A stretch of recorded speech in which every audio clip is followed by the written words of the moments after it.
پاسخ خداوند به آرزوهای محال تو.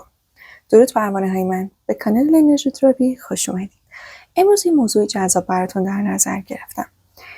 میخوام برم چک کنم ببینم اون آرزویی که توی قلبته که میتونه یه پیام تماس ساده باشه، میتونه تأسیس یه شرکت بزرگ باشه.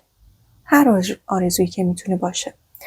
اون آرزویی که توی قلبته، آیا خداوند قراره چجوری بهش پاسخ بده؟ چجوری قرار برآوردش کنه؟ آیا به صلاح تو هست یا نه؟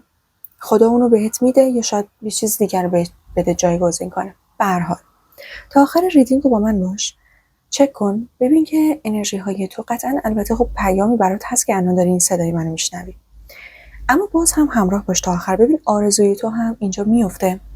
امروز توی ریدینگمون هست. بریم ببینیم چه آرزوهایی خودشون میخوان به ما نشون بدن و یا برآورده میشن یا نه.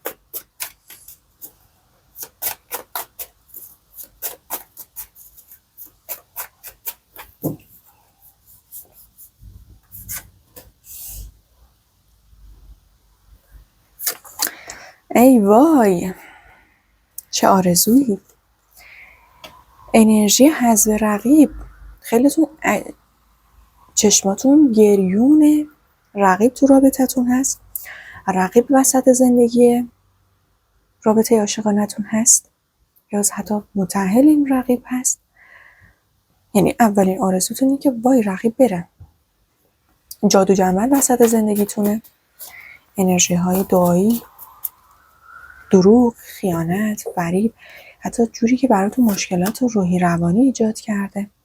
بعضیتون فرزند دارید، میگین که امیدوارم این بره و زندگیمون گرم بشه، خانواده دور هم جمع بشیم و این اتفاق هم میفته. دقیقاً اونایی که این آرزو رو دارین، اگر آرزوتون اینه که رقیب حالا چه متأهل باشین چه نباشه مجرد باشه فرق نمیکنه، اگر واقعا آرزوتون اینه که خیلیتون میگن اصلا اولین آرزویی در اومد رقیب از بین ما بره، آدم حسود از بین من رو کسی که دوستش دارم بره، دوباره از اول همه چیز زنده بشه، یه شروع مجدد داشته باشیم، این آرزوهای شماست و میگه اینا برآورده میشه چون آخرش کارتای خیلی خوبی اومد. میگه آخرش شما پیروزه میدانید، با اینکه خیلی هم تلاش میکنید، با اینکه خیلی هم میجنگید، با اینکه خیلی هم سختی کشیدید واقعا بابتش، ولی برنده میشید بچه‌ها. نگران نباشید. اونایی که آرزوتون هست و رقیب کنار زده میشه. اونایی که آرزوتون عاقبت به خیری یا سلامتی فرزندتون، اونایی که فرزند دارید. بعضیاتون حال دل خودتون بده، یعنی اگه فرزند ندارین خودتون مخصوصا سن و سال اگه جوانی دارید میگین که کودکی درونم مرده. آرزوم اینه که یه بار دیگه از ته دل بخندم، یه بار دیگه شاد بشم. قلب هاتون به شدت زخمی شده، روح هاتون به شدت سردرگمه به خاطر مسائل احساسیتون، به خاطر مسائل خانوادگیتون. خیلیتون دچار مشکلات روحی روانی شدید بچه‌ها، یا رابطه احساسیتون خوب پیش نرفته دچار مشکلات روحی روانی شدید، ولی اینا برطرف میشه. آرزوهاتون برآورده میشه. اونایی که میخواین گرمی و محبت به زندگیتون، به خانواده‌تون، به خونه‌تون برمیگرده. اونایی که دوست دارین ازدواج کنید، رقیب بره تا شما بتونید ازدواج کنید.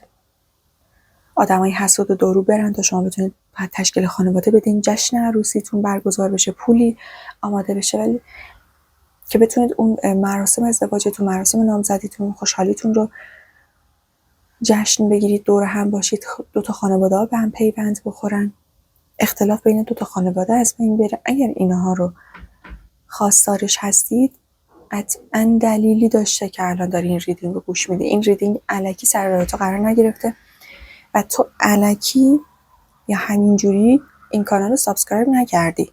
قطعاً وقتی با کانال من سابسکرایب میکنی، همراه میشی، پیام های زیادی از سمت جنگل افسون، کائنات، پریها به گوش تو قراره برسن و از طریق کانال من به موقعش تو رو پیدا میکنه. خیلی عالیه. میگه تو پیروز میدانی. اگر توی خانواده یا فامیل، اقوام، دوستان نزدیک شخصی هست که به شدت داره به تو ضربه میزنه، از همجنس خودت یا مخالف فرقی نمیکنه، به شدت داره زیر پای تو رو خالی میکنه، به شدت داره تو رو زمین میزنه، جلوی موفقیت‌های تو رو میگیره، نگران نباش. پیروزی آخرش مال توئه. آخرش این آرزوت برآورده میشه. خیلی جالبه بچه‌ها. من گفتم که بریم ببینیم آرزوی شما هر چی که هست، پاسخ خداوند به اون آرزوی تو چیه. و جالب آرزوهاتون یکی یکی داره خودشو نشون میده. اصلا من ابتدا که ریدینگ رو داشتم شروع میکردم بهتون گفتم آرزوتون ممکنه یه پیام تماس ساده باشه، بخواین از کسی بگیرین، ممکنه مثلا یه شرکت بزرگ رو میخواین تأسیس کنین. اصلا فکرم به این خیانت نبود، ولی ببینید انرژیتون اومد. به رقیب نبود ولی انرژیتون هست. بچه‌ها لایکاتون رو بزنید، اعلام حضور کنید تو کامنت ها، قلب ها و انرژی مثبتتون. جملات تأکیدی که من به خدای خودم باور دارم اینو بنویسید.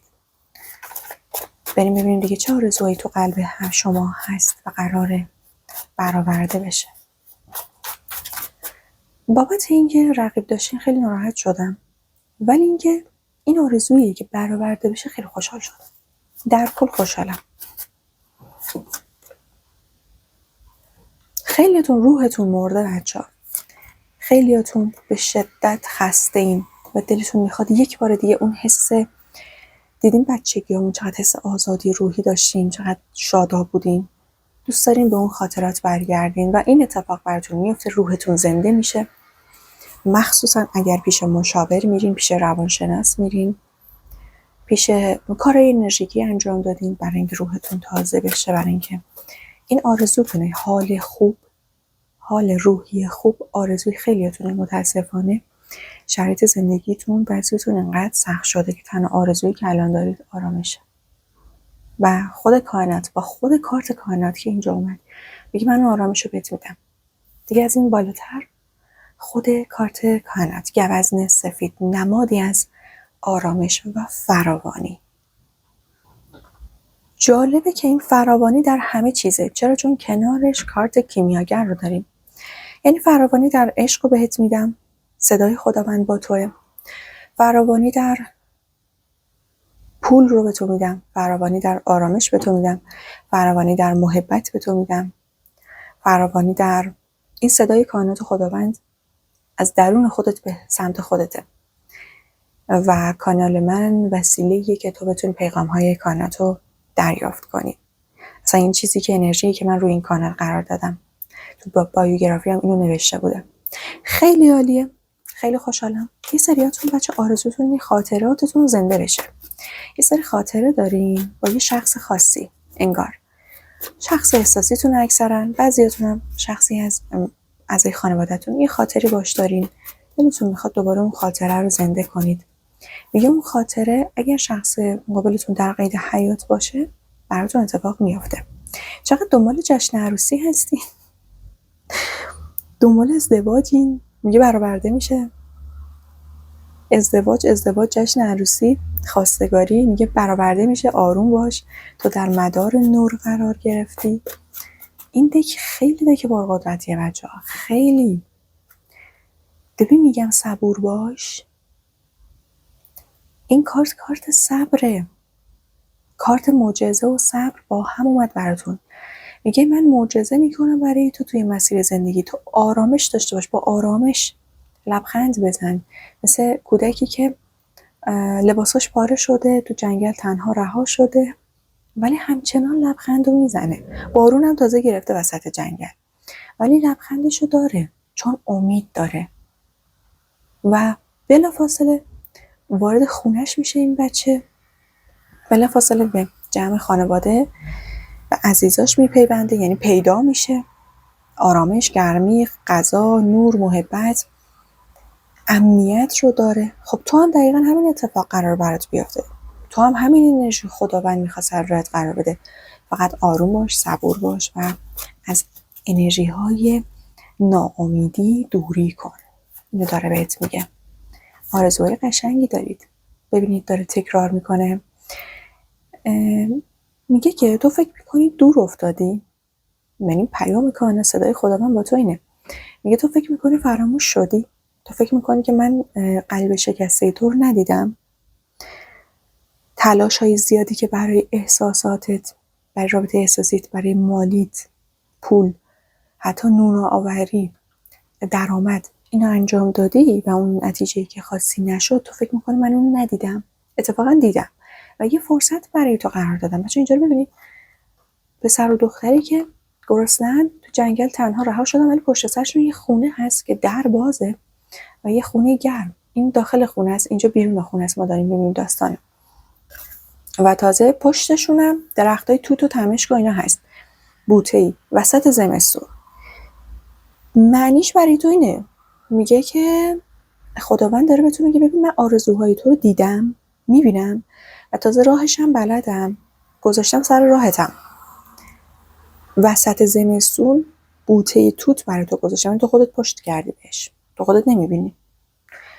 چجوری براتون تفسیرش کنم؟ بچه اینجوری میشه که مثلا تو آرامش میخوای، بعد الان همه آدما تو رو تنها گذاشتن که تو به آرامش درونی برسی. بعد تو به جای اینکه این فرصت رو ببینی و ازش استفاده کنی تا آرامش زندگیت بیشتر بشه، برعکس میشی قصه می‌خوری، میگه چرا من تنها گذاشتن. خب تو مگه آرامش نمیخواستی؟ کائنات همین شکلی جواب تو رو میده. تو فقط باید هوشمند باشی، ببینی، متوجه بشی، بگیری قضیه چیه. این یه مثال بود. 11:22 خدا ریدینگتونه، حتما اینو باید کامنت کنید، حتما، چون خیلی انرژیش قویه با توجه به موضوعاتی که داره در میاد. این 11:22 یعنی من تایید میکنم، من هستم، من حضور دارم. و 11:33 یعنی من شادی رو وارد زندگی میکنم، من منتظر شادی هستم. این کد تایید شما برای کائنات، برای فعالسازیش و فرکانسش. بچه‌ها حتما اینو کامنت کنید. و حالا داشتم بهتون میگفتم، میگه که ببین فرصت ها جلو چشمته، تو فقط باید ببینی. کائنات اینجوری نیست در بزنه بگه سلام خوبی، این آرزوت بود، بیا تو جعبه بابا نوئل برای تو. فرصت رو ایجاد میکنه، تو باید با هوشمندی بگیری این قضیه رو. مثلا میخوای قلبت آروم بگیره، یه دوست خوب، یه فرصت خوب احساسی سر راهت قرار میگیره، بعد تو میای به خاطر زخمایی که از قبل داشتی و پیش‌نویس‌های ذهنی خودت از قبل در مورد حال اتفاقات بد، اون آدم رو قضاوتش میکنی، یا از اینقدر با اون آدم بد صحبت میکنی از روی فرکانس منفی، از روی فرکانس که اون آدم رو از زندگی خودت فراری میده. خب این همونی بود که قرار بود به تو آرامش بده. حالا همجنس خودت، برعکس، دوست، همکاره، به هر حال در قالب یک انرژی بیرونی ظاهر شده بوده که به تو آرامش بده. یا میری پیش یک شخصی که حالا انرژی خوان، روانشناسه یا هر چیزی، مشاور دوسته، بهت مشاوره میده، راهکار بهت میده، بعد تو میگی نه من منتظرم دوباره مثلا خدا بیاد کمکم. خیلی جالب بود.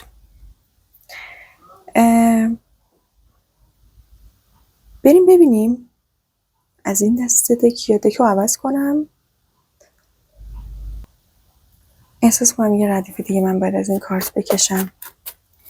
بعد ببین دیگه چه آرزوهای قرار برای شما برآورده بشه. مشکلات مالیتون، قرض، بدهی. بچه‌ها انگاری یه قضیه براتون پیش اومده که خیلی تو شوک رفتین یا استرس شدید یک بدهی رو دارین. میرسم، میتونم، یا استرس بدهی دارین، یه نگران نباش این حل میشه، یا حجم کاری خیلی زیادیه، مثلا تحصیل دارین میکنید یا دارین تو شغلتون حجمی از درس‌های زیاد، حجمی از کار زیاد، فعالیت زیاد، سفارش‌های زیادی، حجمی از بار و مسئولیت زیادی رو سرت خراب شده و الان موندی دست تنهایی. میگی نمیدونم این همه کارو چجوری میخوام انجام بدم، چجوری جواب مردمو بدم، چجوری جواب خانواده‌مو بدم، چجوری جواب مثلا فلانی که بهش قول دادم فلان کارو به موقع براش آماده کنم یا براش بفرستم. یا حتی بعضیاتون امتحاناتتون، یعنی در حال تحصیل دیگه، سریعتون نگران مدرک، نگران یک آزمونید. میگه درست میشه، میگه آروم باش، این آرزو، این دغدغه تو برطرف میشه، اوضاع بهتر میشه. آرزوی بعدی چرخه سرنوشت. خیلیاتون میگین که امیدوارم بیفتم چرخه پرستو. نمیدونم حالا پرستو ممکنه برای یه سریاتون نماد چیزی باشه، ولی میگه که تقدیر، خیلیاتون دنبال تقدیر خیلی خوبین، خیلیاتون دنبال طالع خیلی خوبید.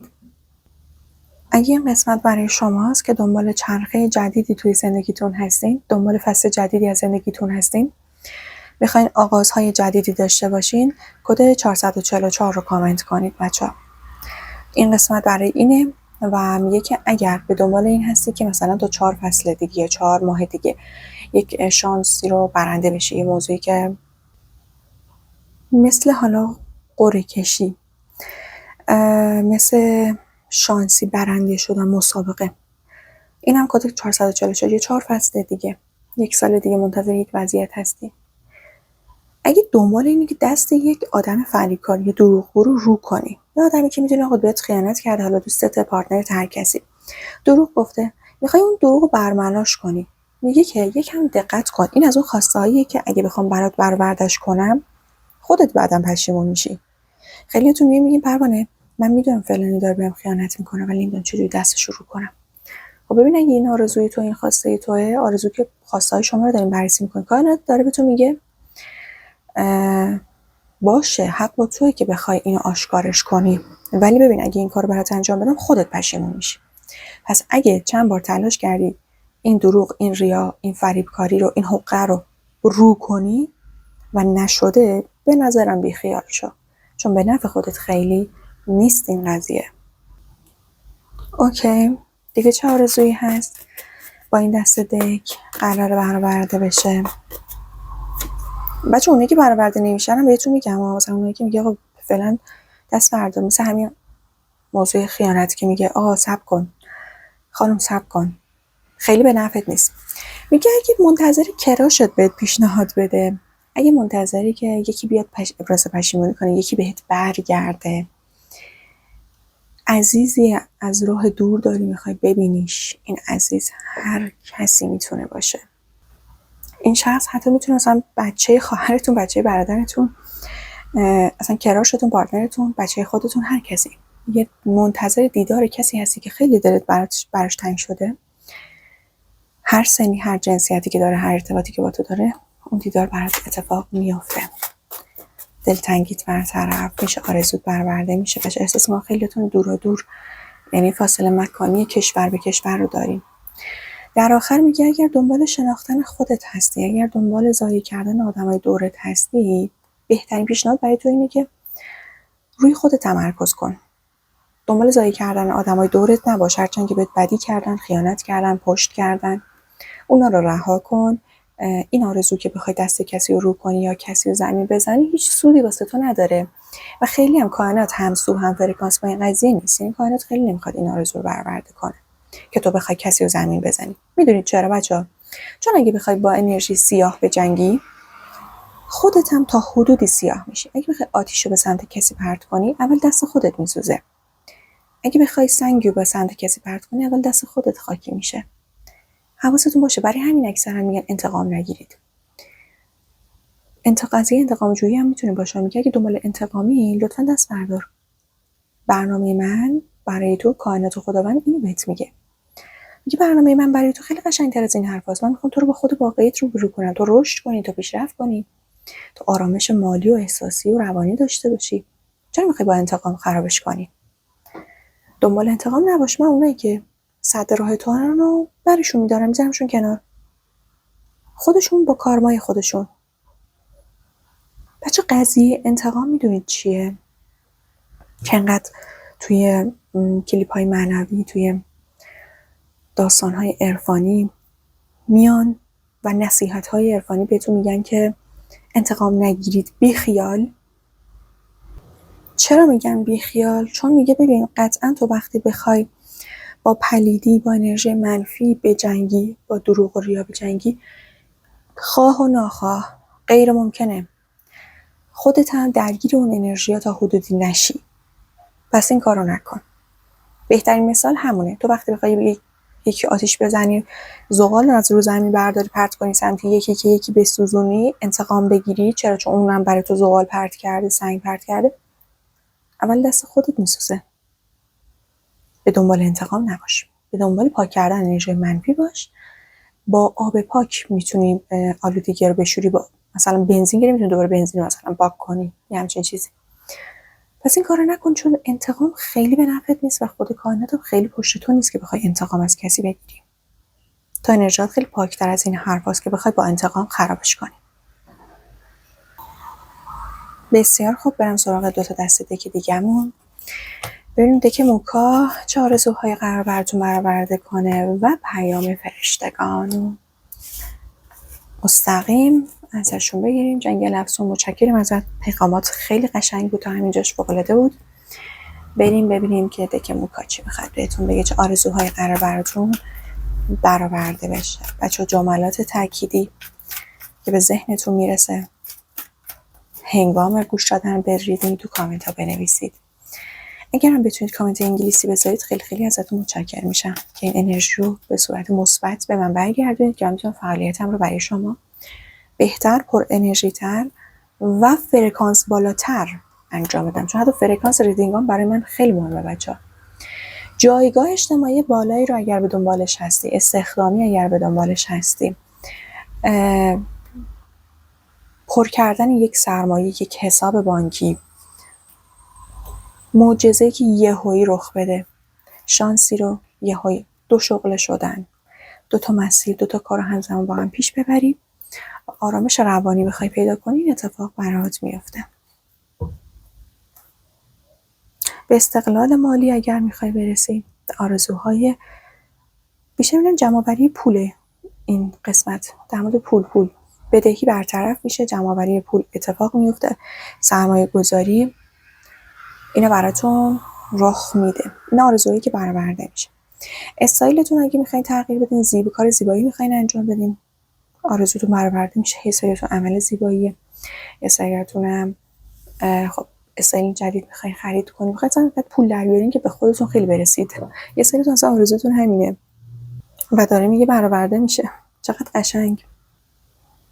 بریم ببینیم دک فرشتگان چه میخوان بهتون بگن، چه پیغام هایی هست، چه آرزوهایی برآورده میشه. به سمت خود واقعیتان حرکت کنید. عروج گرفتن، بالا رفتن رو بهتون میگه به بالاتر از سیاهی صعود کنید. خیلی دقیق، نور در آنجا قرار داره. دیدی بهتون گفت دنبال انتقام نباشید. بچه نمادهایی که اینجا هست دقیقا نماد اینجوری براتون تفسیر کنم از روی نمادهای کارت. میگه که سعی کن گفتارت رو بهتر کنی، سعی کن افکارت رو بهتر کنی و رفتارت رو تعادل برقرار کن توی همه اینها. به دنبال انتقام نباش. دیدیم بهتون گفت دنبال انتقام نباشید بچه. به بالاتر از سیاهی صعود کنید. به جای اینکه دنبال انتقام باشی، با توجه به کارت قبلی این پیغام برات داره، به دنبال رشد خودت باش. میگه نور در آنجا قرار داره. چقدر جالب، خیلی قشنگ بود. این یکی میگه دانش برتر، میگه شما از تجربیات آگاهی به دست آوردین. اینجا بچه مستقیم داشت به آدمای دروغ و خیانتکار هم اشاره میکرد با توجه به نمادهاش. یعنی که اگه به دروغ گفتن، خیانت کردن، بابا رها کن، برو بالا. مثل عقابی که کلاغ میشینه روی سرش نوکش میزنه، اوج میگیره، کلاغ خودش یه جایی نفسش کم میاره میفته. دقیقا این کارو بکن. چرا دنبال انتقامی؟ و اینکه دانش برتر میگه شما از تجربیات آگاهی به دست آوردید. در حال حاضر برای پیشرفت بیشتر به بررسی درون نیازه. برای اینکه بیشتر بخوای پیشرفت کنی، به درون خودت برو، بیرون نباش. از خود بطلب که هر آنچه که خواهی تویی. همچین جمله‌ای میومد تو ذهنم. بیرون ز تو نیست، همه چیز درون خودته بچه‌ها. خب بریم ببینیم دیگه چی میخواد بگه. رهایی از کارما. ببین چقدر داره بهتون میگه رها کن. بچه‌ها احساس میکنم که حتی یه سریتون چشم سومتون در حال باز شدنه، به شرطی که رها کنید. میگه اینقدر هدایا برای تو گذاشتم کنار، یعنی خود کائنات، خود خداوند میگه اینقدر برای تو انرژی خوب گذاشتم کنار، اینقدر هدایا برات گذاشتم کنار که اگه بدونی چه شکلیه، اصلا بیخیال انتقام و بیخیال انرژی منفی و اشک و گریه و کاری کنم اونی که به من آسیب زده. حالا عشقت هم میتونه باشه، اونم به گریه بیفته و اونم حالش بد بشه و اونو تنبیهش کنم. میگه اصلا ول کن اینا رو. رهایی از کارما. فراتر از رویاها برو جلو، مسیر خودتو بساز، به انرژی های خوب بها بده، فضا برای انرژی خوب ایجاد کن. انقدر قرار آرزوهای قشنگی برای تو برآورده بشه که اون آرزوهایی که قبلا برآورده نشده رها میکنی، مثلا ترساتو میذاری کنار. به دنبال انتقام نباش. چقدر اینو داره تکرار میکنه. حتما جدی بگیرید این پیام ها رو بچه‌ها. قراره به شما یک انرژی وارد زندگی شما بشه. یک خودتون باید هماهنگ باشید و خودتون رو باید رها کنید. سبک بشید تا بتونید پرواز کنید. سبک بشید تا بتونید برید بالا. این کار حتما انجام بدید. ببینید میگه ارتباط با زمین. از زمین مواظبت کن، از بدن خودت مواظبت کن. به بدن خودت، به زمین خودت، به درون خودت، به زمین برگرد. متصل شو به مخصوصا یه عنصرتون خاکه. ولی در کل همتون به عنصر خاک، به طبیعت متصل بشید. گل و گیاه بخرید، نمیدونم ارتباطتون رو با گل و گیاه بیشتر کنید، تو فضای سبز برید، فرکانستون رو بکشید بالا بچه‌ها.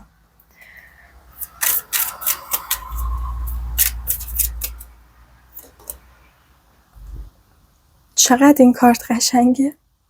حضور آگاهی. کائنات به همراه شماست. ردایی از عشق و حفاظت بپوشید. بچه‌ها دیگه از این مستقیم‌تر میخواد باهاتون صحبت کنه. کائنات به همراه شماست. ردایی از عشق و حفاظت بپوشید. حفاظت از چی؟ حفاظت از انرژی منفی دیگه. انتقام، کینه، دروغ، جنگیدن با آدمایی که فرکانسشون پایینه. بابا بعد دست بردار.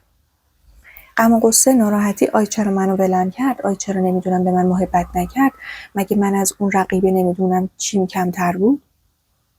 رها کنی مسخره بازی رو. کائنات به دنبال توئه. کائنات هوای تو رو داره. تویی که الان این ریدینگ تو هر زمان هر مکان فرق نمیکنه به دستت رسیده، تا الان داری صدای منو میشنوی، گوش دادی تا آخرین ریدینگو، حتی سابسکرایب کردی کانال منو. بچه‌ها این بی دلیل نیست. الکی تبلیغ نمیکنم دیگه سابسکرایب کنید. اصلا اینطور نیست. چون من خودم زمانی که این کانال رو زدم گفتم کسایی که قرار رشد کنن، کسایی که قرار واقعا برن بالا همراه من بشن. و خودم هم خیلی فرکانس آدمایی که تو چنلم هستن برام مهمه. دیدین تو یه سری چنل‌ها میری انقدر خبری منفی میاد. چرا؟ چون آدمایی که اونجا جمع شدن انرژیشون منفیه و خود اون شخصی که ریدینگو داره انجام میده مریض میشه، واقعا اذیت میشه، سختش میشه. هر چقدر فرکانسش بالاتر باشه انرژی بیشتری و منفی بیشتری رو میبینه. درسته؟ برای همین من میگم توی حتی بیوگرافی من برای اثباتش نوشتم کسایی که قرار کائنات به سمت عروج بالا ببرتشون، کسایی که قرار از کارما و چرخه تکراری خارج بشن، کسایی که کائنات همراهشونه، کانال منو پیدا کنن و سابسکرایب کنن و همراه من باشن تا من انرژی خالی برای آدمای سبک انجام بدم، برای آدمی که میخوان رشد کنن، نه آدمی که فقط توی غم و غصه گیر کنن. برای هم بهتون میگم ارتش پروانه های من، شما پروانه‌ای برای پرواز، یعنی قشنگ حتی من المان هایی که توی کانال استفاده میکنم همش با دلیله. کائنات همراه شماست. ردایی از عشق و حفاظت بپوشید. مهربان باشید با خودتون و آدم های دورتون بچه. آخرین کارت، روح نیاکان. به اجداد خود وصل شوید. در حال حاضر زخمی خانوادگی یا الگوی قدیمی میتواند التیام یابد. زخماتون قرار درمان بشه. چقدر این پیام ها قشنگن، چقدر انرژی فرکانسمون امروز بالاه. قلب های رنگی رنگیتون، جملات تأکیدی که به ذهنتون میرسه، حتی همین جملاتی که من اینجا براتون خوندم رو یه بار دیگه گوش بدین، تو کامنت ها بنویسیدشون. قلب هایی به رنگ زرد، صورتی و بنفش، کارت هایی که اینجا داریم رو تو کامنت ها بنویسید بچه. کد هایی که بهتون گفتم رو بنویسید و این ارتعاش و این انرژی رو بیشترش کنید. حتی میتونید کانال رو به آدم ها و دوستا و هم فرکانس های خودتون معرفی کنید. این ویدیو رو، مخصوصا این ویدیو به دوستاتون معرفی کنید، نشون بدید این ویدیو رو. شما از کجا میدونید شاید اونا هم آرزوهایی دارن که به دست شما قراره این پیام به گوششون برسه تا آمادگی بهتر داشته باشن، آرزوهاشون برآورده بشه. و اگر هم خواستین انرژی خوانی شخصی داشته باشین، پیام کائنات رو به صورت شخصی از خودم دریافت کنید و برای خودتون، شماره تماس من، راه ارتباطی با من توی کپشن هر ویدیو هست، ذخیره کنید و با من در ارتباط باشید. عقاب سفید، روح نیاکان، خیلی واضح بهتون گفت که زخماتون در حال ترمیم، در حال التیام یافتنه. مراقب انرژی خودتون باشید. تا یه ریدینگ دیگه، خدا نگهدار.